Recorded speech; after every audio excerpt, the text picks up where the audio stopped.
ৰাহুলৰ মাতৃ মোৰ লগত ফোনত সংযোজন হৈ আছে। ৰাহুলৰ মাতৃ হয় স্যাৰ। আপোনাৰ বাবে ভাল খবৰ।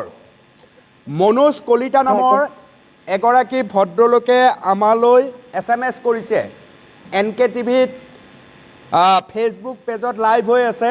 তাত মনোজ কলিতাই লিখিছে, শুনিব ৰাহুলৰ মাকেও, অনুপম দা, মই শ্ৰী মনোজ কলিতা, অসম জাতীয়তাবাদী যুৱ পৰিষদৰ উত্তৰ লখিমপুৰ আঞ্চলিক সমিতিৰ সভাপতি।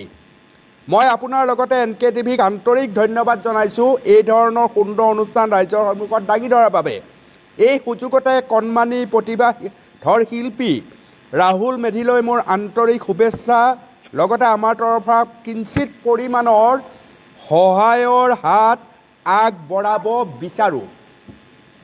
আৰু তেওঁ ফোন নম্বৰ দিছে 84099187। যদি এই ফোন নম্বৰটোত মই এই মুহূৰ্তত ফোন লগাওঁ, মনোজে চাগে চাই আছে, তেতিয়াহ'লে মই তেওঁক এটা অনুৰোধ জনাম।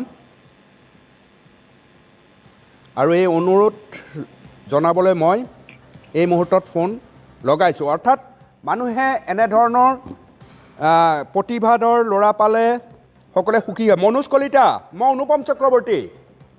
নমস্কাৰ। নমস্কাৰ। তোমাৰ SMS-টো এই মুহূৰ্তত মই পালোঁ। হয় হয় দাদা। আৰু তুমি কৈছা যে অনুষ্ঠানটোতো ভালেই পাইছা আৰু কিছু সহায় কৰিব পাৰিলে ভাল হ'ব বুলি কৈছা। মই তোমাক এটা অনুৰোধ জনাওঁ নিজৰ ভাইটি হিচাপে।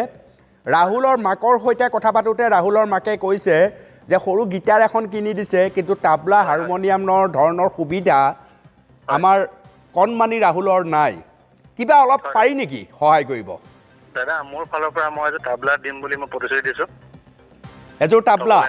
এযোৰ তবলাৰ প্ৰতিশ্ৰুতি দিছোঁ। আৰু আৰ্থিকভাৱে মই সংগীতৰ ক্ষেত্ৰত তেখেতক মই সহায় কৰিম যিখিনি প্ৰয়োজন হয়। আৰু মানে এই অনুষ্ঠানটো ইমান ধুনীয়া অনুষ্ঠান আপোনালোকে প্ৰচাৰ কৰিছে, আৰু এনেকুৱা সুপ্ত প্ৰতিভাসমূহ আপোনালোকে অসমৰ ৰাইজৰ আগত দাঙি ধৰাৰ বাবে আপোনাকো আন্তৰিক ধন্যবাদ জনাইছোঁ। মনোজ ৰৈ থাকিবা, ৰাহুলৰ মাতৃয়ে কিছু কথা ক'ব, শুনিলে ভাল হ'ব। ৰাহুলৰ মাতৃ কৈছে তাবলা এযোৰ আৰু কিছু আৰ্থিক পৰিমাণৰ সহায় কৰিব মনোজে। হয় হয়, ধন্যবাদ আপোনালৈ। ধন্যবাদ আপোনালৈ। বহুত বহুত ধন্যবাদ মনোজ। মনোজ কলিতা, বহুত বহুত ধন্যবাদ। লগ পাম আমি। ধন্যবাদ। ভাল খবৰ, ৰাহুলৰ ঘৰত তাবলা আহিবৰ হ'ল। ৰাহুলক যদি মই পোনপটীয়া সম্প্ৰচাৰত পাওঁ, ৰাহুলৰ ঘৰত তাবলা খুব সোনকালে আহিব, মনোজ কলিতাই কৈছে দেৱজিৎ।